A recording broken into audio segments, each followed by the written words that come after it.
So I've played a good amount of Doom the Dark Ages, and this was a game I was super excited to play. The reason for that is because I actually didn't get to play Doom Eternal. I had watched so many videos on Doom Eternal and how great it was, but the kind of time I learned about that game, and it was years later, and I was just never was able to bring myself to go back and play it. In fact, I bought it, never got a chance to go back and actually play it. However, when I heard about the new game, Dark Ages, I said, I have to go and I have to go and play this game.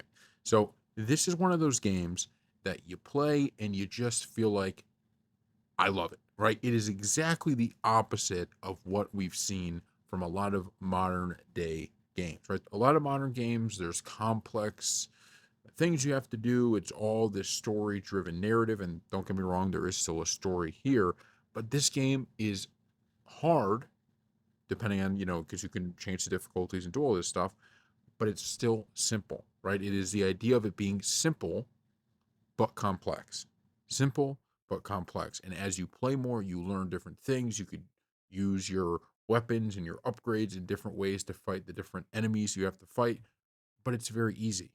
There wasn't a moment I was going through and I was like, what do I do here? What do I do here? No, it's all pretty fast paced, pretty fun, and it's very self explanatory. On top of that, there are tons of secrets all over the place. So every mission I was playing, I was constantly looking for those secrets. And a lot of times I thought, oh, I'm at 100%.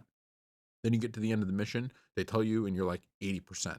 And you go, huh, there's even more. So there's kind of almost this like tiered system of there's some of the secrets that are easier to find and some that are a little bit harder to find. But it has been so much fun to go through and play.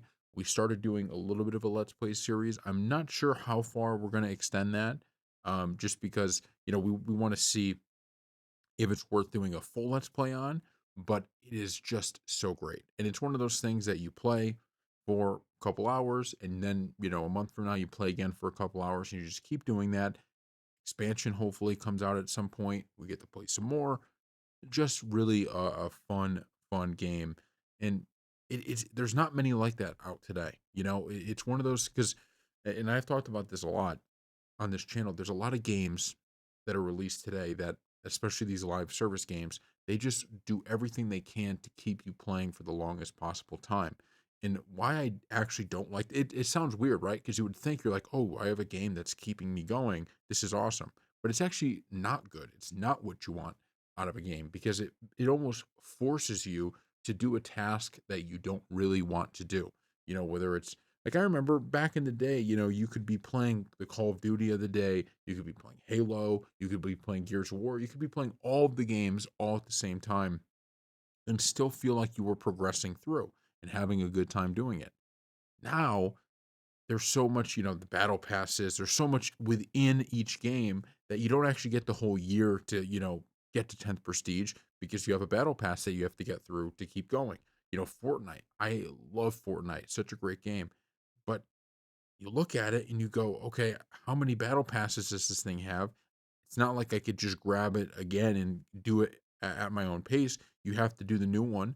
And it just is constantly trying to almost force you to play. This is a game that doesn't do that. This is a game that I could play for the next year on and off. Play it, have fun with it. It's just made to be a game. It's just made to be fun, and I think that's a huge selling point for it. When an expansion comes out, I will be excited to play the expansion as well because I won't feel like, oh man, I'm so tired of this game, but also I have, like I want this unlockable or I want this or I want that. None of that in here. So those are my thoughts on Doom the Dark Ages. I think it's a pretty phenomenal game. I would tell anyone who's a fan of the Doom series to go ahead and get it. And even if you're not, if you're just someone that likes kind of the mindless, action game, I think this is one of them. Don't get me wrong, especially with all the settings you could put on it, but this is not a game that's easy. That's not the point I'm making when I say mindless. There's a lot that you got to do. You're constantly moving around, and if you go back and watch our let's play we've done so far, one thing you'll notice, and you'll notice it very quickly, is I am constantly at low health the entire time. So it's not easy. It's not what I'm saying. The point I'm making is that it's very simple, right? It's not something that you're going to be frustrated with because you can't pull something off. It's very simple.